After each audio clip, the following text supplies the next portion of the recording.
chapter 33. Woe to you that spoilest, and you was not spoiled, and dealest treacherously, and they dealt not treacherously with you. When you have ceased to spoil, you shall be spoiled, and when you are weary with dealing treacherously, they shall deal treacherously with you. O Lord, be gracious unto us. We have waited for you. Be you their arm every morning, our salvation also in the time of trouble. At the noise of the tumult, the peoples are fled. At the lifting up of yourself, the nations are scattered, and your spoil is gathered as the caterpillar gathereth.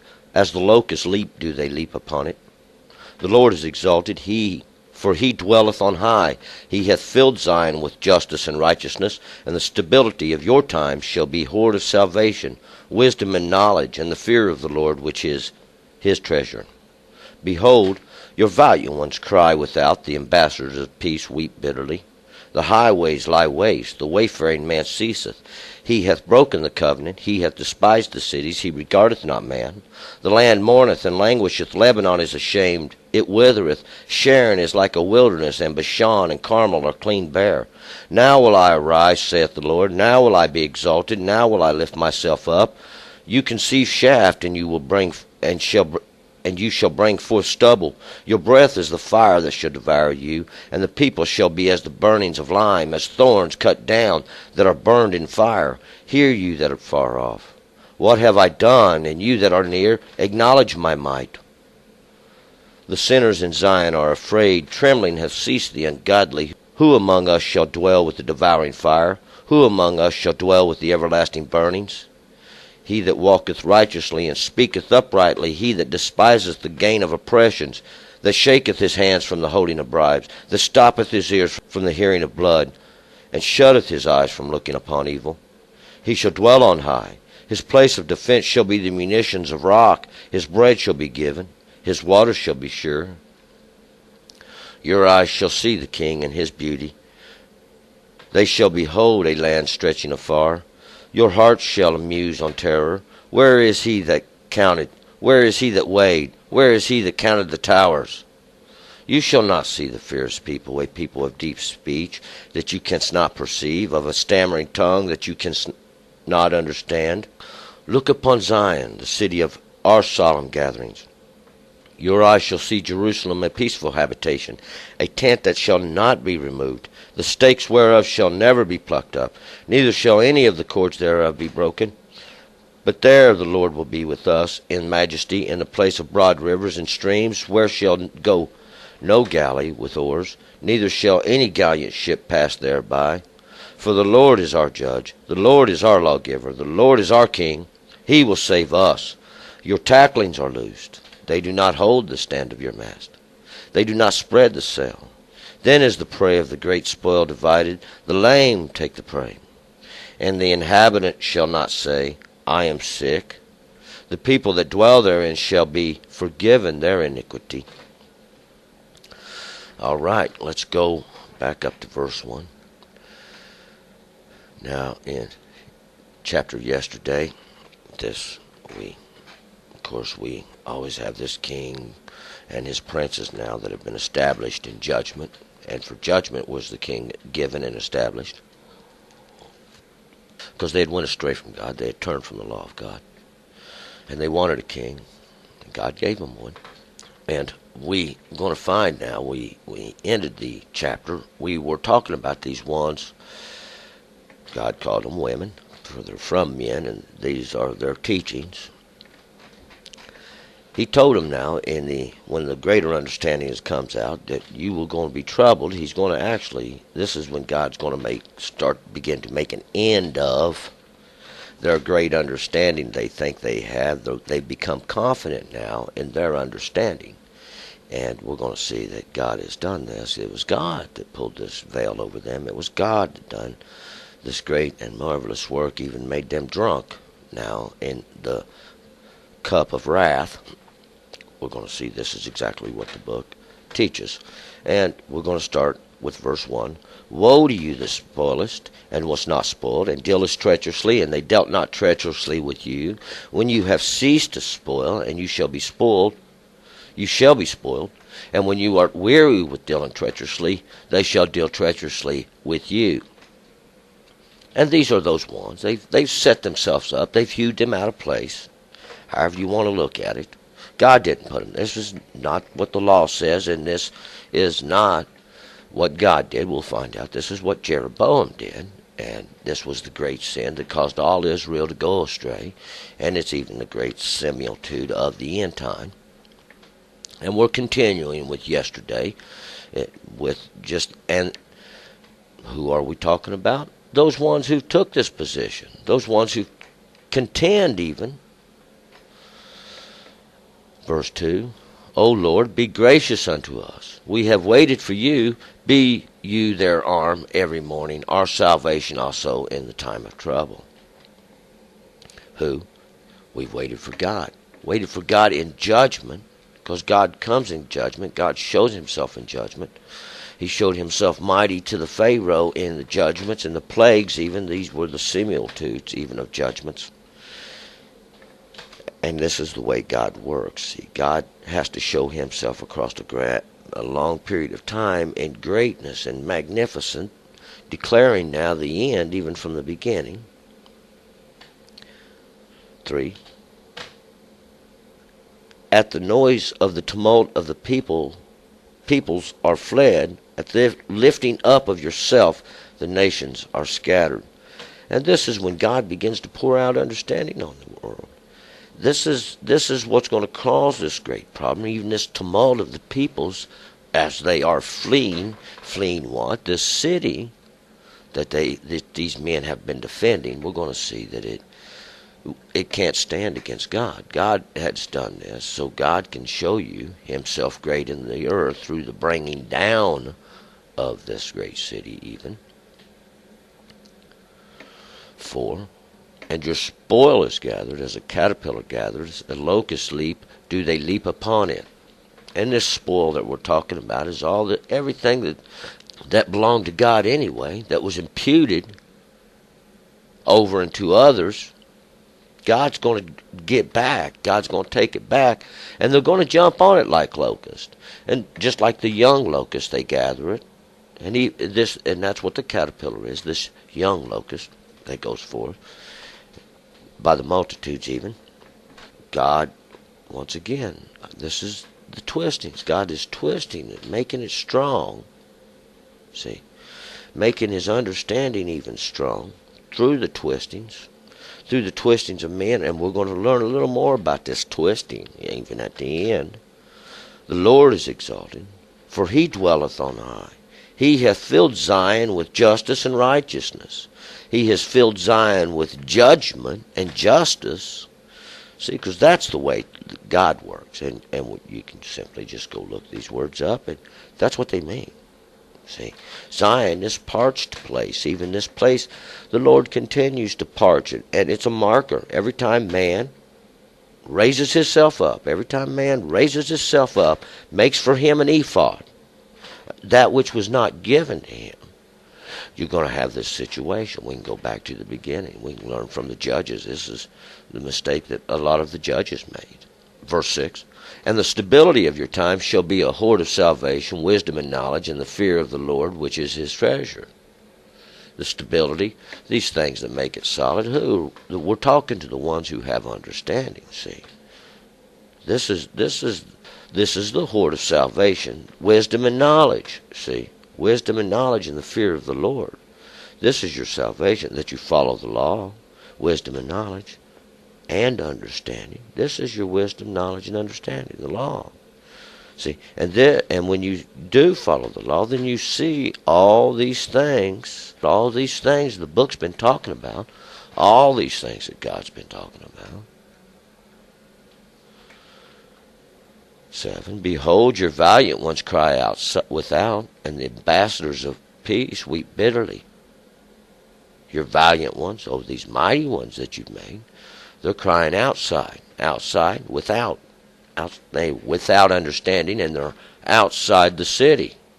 Your ambassadors of peace weep bitterly, because we're going to find out what happens to those that teach of peace. What happens when peace comes. Then the prophet will be made known. But, every time I've seen the prophet, every time I've heard the prophets come, it's in judgment. For God comes in judgment. God shows himself strong in judgment. And the judgments are in the earth just exactly like God said they was going to be. He said, I'll set the sign. And he has. 8. The highways lie waste. The wayfaring man ceaseth. He had broken down the covenant. He hath despised the cities. He regard not man. And this is what's coming. This is the things that are coming. These highways lie waste. Oh, these, and the wayfaring man ceaseth. These are those places where they made their travels. These are the places where they went to do their business. He has broken the covenant. He has despised the cities. He regardeth not man. And this covenant we're talking about, this is the covenant that they've made. This is the covenant they've made. God's covenant is everlasting. The law is everlasting. He who obeys it lives. He who does not, well, he dies the moment he sins, see, because that's your paycheck. That's your wages you get. That blessings, or the wages of obedience. Death, the wages of sin. Death is the wages of sin. Verse 9. The land mourneth and languisheth. Lebanon is ashamed. It withereth. Sharon is like a wilderness, and Bashan and Carmel are clean bare.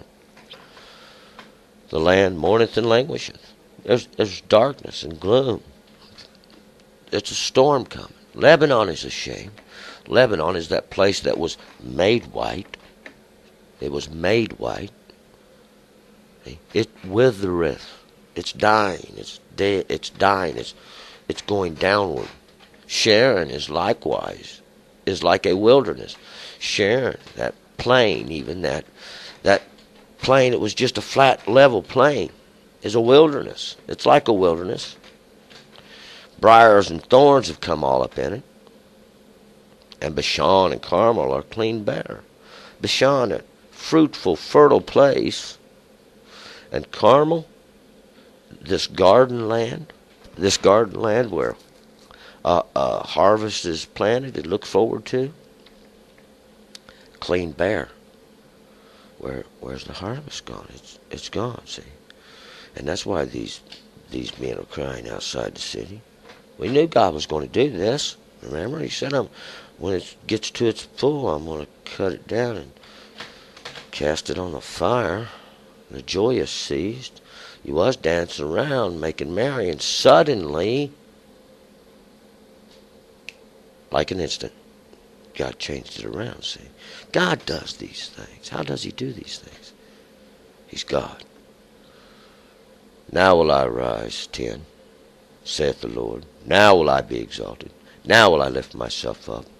Now will God show himself. Now will power be seen. Now will the strength be seen. Now will judgment be seen in the earth. Well, God has poured out. God has poured out the truth. 11. You conceive shaft. You shall bring forth stubble. Your breath is a fire that should devour you. Who? These ones who dealt treacherously. No one dealt treacherously with them. They was given the high seat. See? And they took it and used it and oppressed the people. Exacted upon the people. Hewed them out. Lavished themselves with gold. Many are in ignorance. Many are in ignorance. 12. And the people shall be as the burnings of lime, as thorns cut down that are burned in the fire. Peoples shall be as burnings of lime. And this is what are they doing with the lime? Well, they're going to throw the lime in there and try to burn away the silver and make some gold. See, they think they can do the work of God. But the people are like thorns cut down and burned in the fire. And this is what we see. This is what's going on. God has come in judgment. And these thorns, all these ones that have polluted the garden, they've come up to destroy the harvest even, to shadow. They're going to be destroyed. 13. Hear you that are far off, what I have done, and you that are near, acknowledge my might. Listen, you that are afar off. Look what God has done. Hear what he has done. See what he has done. Acknowledge the strength of God. These are men. What is their strength? They can't save. They can't do nothing. But look at the majesty of God and his might, because you're going to see. 14, the sinners in Zion are afraid. Trembling has seized the ungodly. Who among us shall dwell in the devouring fire? Who among us shall dwell with the everlasting burnings? This thing that is said is judgment in the earth, even forever. Or until the Spirit of God come, and they accept the truth, and turn and be healed. You sinners of Zion, this parched place even. Oh, this place that God has to come around every so often and burn to the ground, because you've made yourself a high place even there. Who among us shall dwell with this devouring fire? Who among us shall dwell? Who can take the burnings? Who can take this from God, this judgment even? How long shall it last? 15.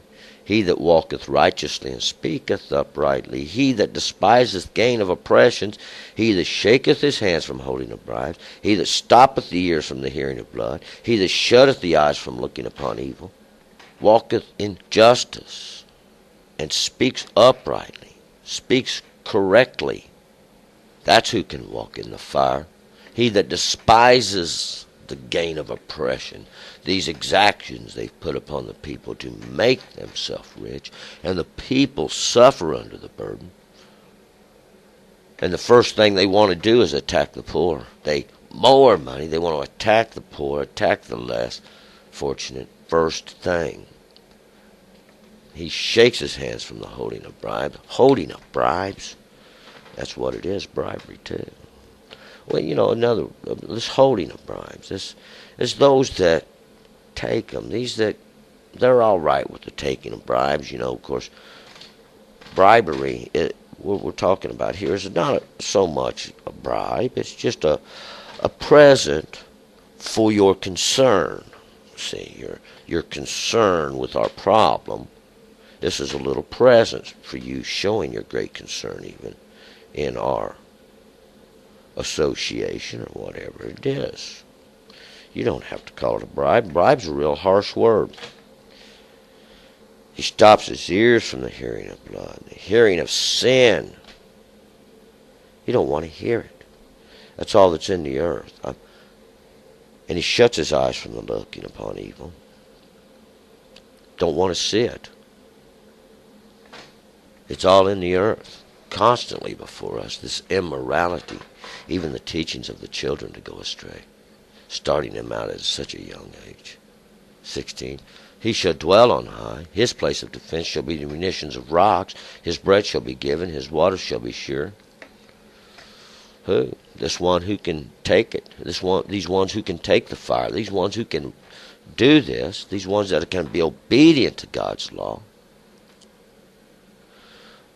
Your place shall be the defense and the munitions of rocks. These are the hiding places. These are the crevices and the cracks in the law. God has hid you there. You will receive your bread there. This is the substance of life. And your waters will be sure. There's water even there. God will cause it. He causes it to come from the rock. 17. Your eyes shall see the King in his beauty. They shall behold a land stretching afar. You'll see the King for everything he was meant to be seen for. This is his beauty. This is what we're talking about. He's got all of his garments on. There he is. He's 18. Your heart shall muse on the terror. Where is he that counted? Where is he that weighed? Where is he that counted the towers? Your heart, those ones who can witness, your heart shall muse on the terror. There's no amusement in it, though. This is it's judgment, though. Judgment and justice. There is a little bit, just a small amount of pleasure we get from justice, especially when we know it leads to what end it leads to. It's God's will that none should die. but that all should turn unto the law. Where is he that counted? Where is he that weighed? Where is he that counted the towers? Where is the armies? Where have they gone? Where? See, God has taken them away. God has done away with them. God is going to make himself known. And all this, once and for all, is going to come to its end. 19. You shall not see the fierce people, a people of deep speech that you cannot perceive, of a stammering tongue that you cannot understand. Why? God got rid of them. See, God got rid of them. God poured out true knowledge. God poured out true understanding. And now, they're just done away with. There's nobody who has a deep speech. Nobody's speech that you can't understand. You're given all understanding of the law. It's the law that saves.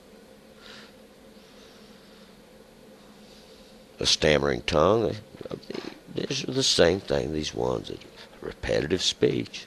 The repetitive speech. Everything's going to make them known. See, they have no more understanding. They've come to the wall. And that wall is the law. And they, like blind men, do grope along it. 20. Look upon Zion, the city of our solemn gatherings. Your eyes shall see Jerusalem, a peaceful habitation, a tent that shall not be removed, the stakes whereof shall never be plucked up, neither shall any of the cords thereof be broken. Because God made it, see. This is what you look up. Perceive this. See this. This parched place. This is the city of our solemn gatherings. And your eyes shall see Jerusalem, a peaceful habitation. God's going to do it. See, God's going to do it. This tent that shall never be removed. This is the tent of the gathering. This is the tent. Now wash your hands. Make yourselves clean. Sanctify the Lord your God that you may enter in. For these stakes shall never be plucked up, and the cords of it shall never be broken. 21. But the Lord will be with us in majesty, in a place of broad rivers and streams, wherein shall go no galley with oars, neither shall gallant ships pass thereby. Because these waters, these streams, they are in a land that you cannot perceive, you do not understand. This land that was made desolate, so God's going to bring back, see. These rivers and streams, this is understanding. This is the flowing of water. A great fertile place, even. There will be no galley with oars there. There will be no merchant ships there. There will be no trafficking there. There's nothing for sale there. These galleon ships, there won't be no ships of war. Your mighty men have fled, see, before the Lord. 22. For the Lord is our judge. The Lord is our lawgiver. The Lord is our king, and he will save us. See, he is God, and he controls all things. And you, just men, made by him. 23. Your tacklings are loosed. They do not hold the stand of their mast. They do not spread the sail. Then is the prey of the great spoil divided. The lame take the prey. Your tacklings are loose. These are the ropes that hold the sail, so that when the wind comes into the sail can spread, and the ship goes. See, and the ship goes forth to carry even their idolatry, to carry their merchandise, all their manners that they have made. See, in the end it's made clear, it's made known. The lame take the prey. Because a child could take you in his understanding. Your ignorance is made known. Your high seats sing. 24. And the inhabitants shall not say, I am sick. The people that dwell therein shall be forgiven their iniquity. Yeah, the people that dwell within the city. God's going to make a great sign. God's going to give understanding, see, not men. God is going to bring understanding. And the inhabitants shall not say, I am sick. And this sick comes from whirling and twisting around and making yourselves dizzy, even dancing around this fire. See, but this fire was caused by men, even these ones that set themselves up in this fat seat, this chief seat. Example was made from the beginning. It's the same example. God's going to do it one more great time. He said so. Once more shall I do this great and marvelous work. And this will be the end of it. God's going to make a full end of all of it. And we're going to move on to chapter 34.